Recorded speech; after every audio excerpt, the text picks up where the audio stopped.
If you thought that Skyrim VR had reached its absolute peak, well, I need you to stop what you're doing right now, sit down and brace yourself, because the madmen behind the Mad God Overhaul have been cooking behind the scenes. Today we are getting a look at the MGO 4.0! So we are talking about next-gen AI, complete structural overhauls and graphical optimization that will save your PC from melting. I am the VR Dad, and today we are diving into the future of Skyrim VR.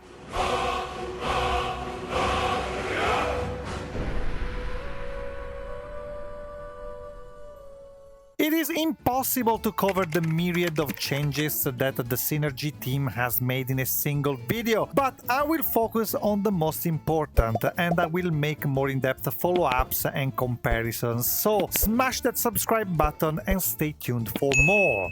Let's start with the visuals, because of course version 4.0 is getting a massive ground-up facelift. Snippy Stockings and the Synergy team have completely stripped out NAT III weather, and instead Azurite weathers is now the out-of-the-box default, bringing a stunning and vibrant aesthetic with rich, gorgeous colors. Yes, I know that some of you like more cold and less saturated world, but believe me, this feels just right. Also, they brought back all the beautiful lighting and shadows that made MGO 3.5 epic. Plus, they've balanced all this with the darker nights and cutting-edge community shaders modules like Wetterness. When it rains, the visual depth is just incredible, believe me. You know I don't lie on this shit. But it doesn't stop in the sky. They've thrown out all the old landscape setup for the breathtaking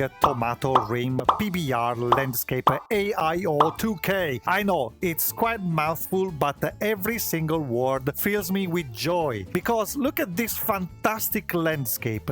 It's freaking glorious. Absolutely breathtaking. And I know you don't believe me, so you have to see this with your own ocular bulbs, because otherwise you'll never believe me. The recording doesn't give it justice, capiche? And the water? Well, the water for EMB is gone. Kaput. Finito.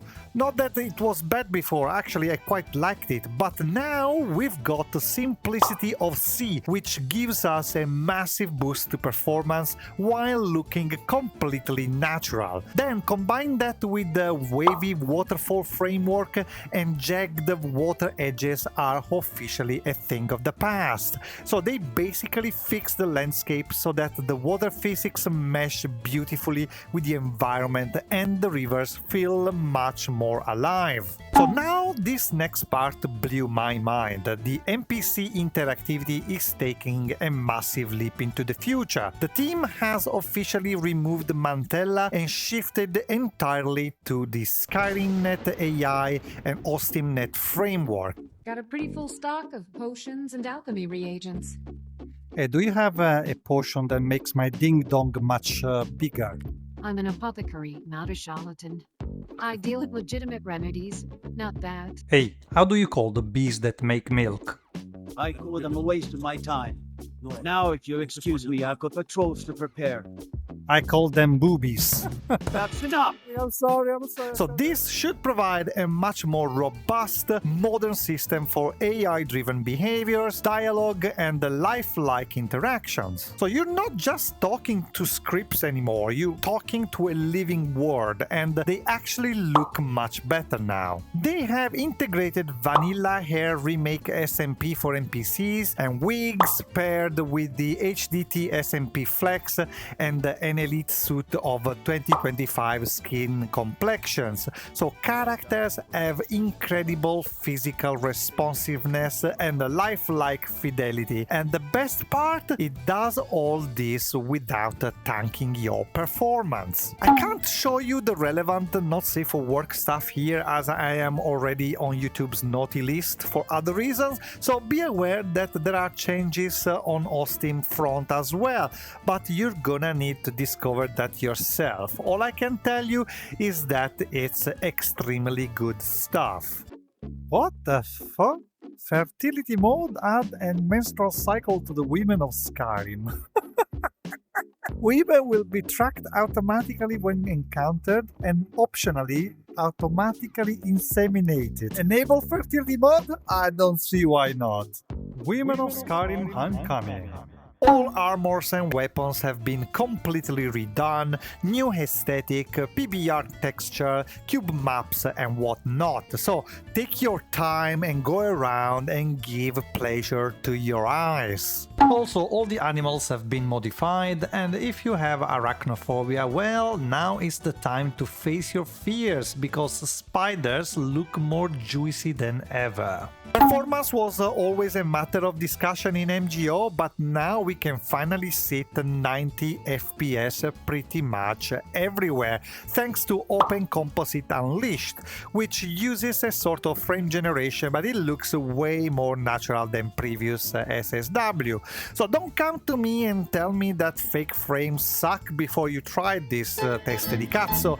This stuff feels smooth like nubaba. So if you think you're safe in the wilderness, think again, because dragons have been entirely redesigned with the high-fidelity PBR models and the full parallax support. They look absolutely terrifying, and combat has been completely modernized. So they've integrated Fire and Blood, the legendary dragon combats, alongside the Skyrim VR, so the Skyrim combos AI revolution. So enemies will now pull off fluid, intelligent combat combos right in your face. I feel like combat is much more rewarding now, and that it turned into a high-stake adrenaline rush. But what makes a mod list truly a VR masterpiece are the physical mechanics, and the MGO 4.0 is loading us up. We are getting a massive suite of VR-specific immersion features.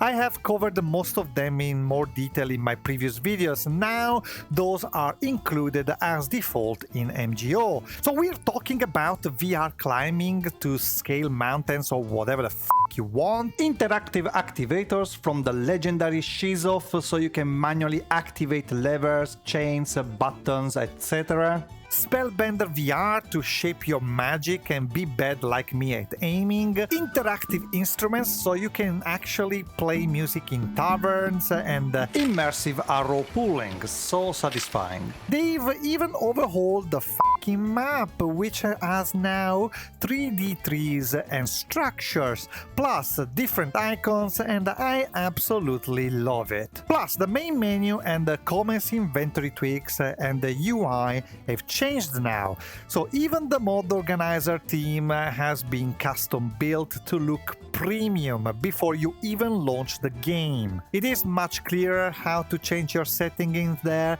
but perhaps I'll cover that in another video. So keep in mind folks, this massive 4.0 milestone is still in beta as the team is cooking behind the scenes. However, most changes have been successfully consolidated and the future of MGO is looking brighter, smoother and more immersive than ever. So a massive shout out to Snippy Stockings and the Synergy team for giving us this incredible mod list.